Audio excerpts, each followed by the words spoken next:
So Fire Emblem Three Houses came out around a month ago, and everybody's been loving it.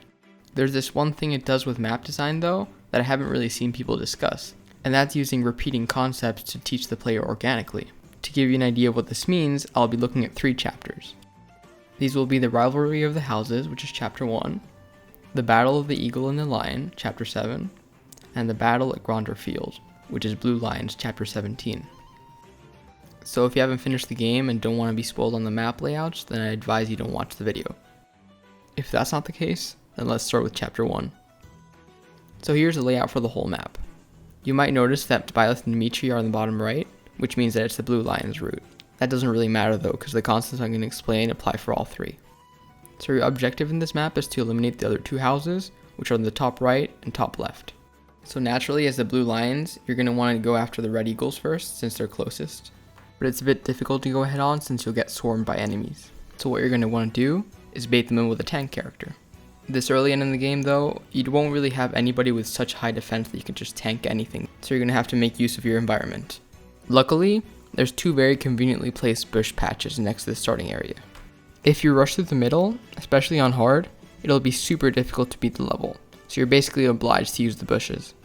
It's also worth noting that on this map, if one of your units dies, they're not dead forever. This means you're free to make mistakes without long-term consequences. This lenient punishment for mistakes is also present in chapter 7, so let's go look at that one. As you can see, we're playing as the Blue Lions again. The Black Eagles are at the lower left, while the Golden Deer are on the lower right. Again, like in chapter 1, we could rush through the center. The problem with that though, is that there's always an archer waiting at the hill.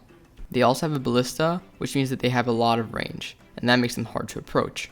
This means that it's better to go through either of the sides instead of the center. And since there's more bushes on the right, you're incentivized to go there.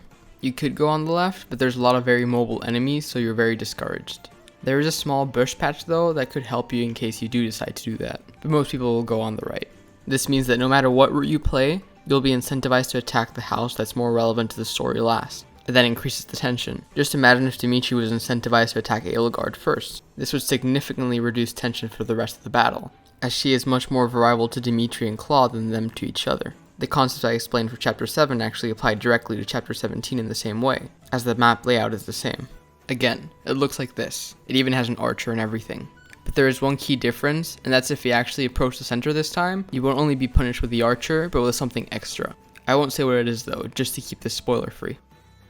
After looking at the 3 free-for-all battles present in Fire Emblem Three Houses, I think it's safe to say that developers were really intelligent with how they placed their cover. They made really intentional choices to lead the player down a path they wanted to, and through that they increased the tension and linked the gameplay better to the story of the game. So in that way, I think the map design of Fire Emblem Three Houses really succeeds.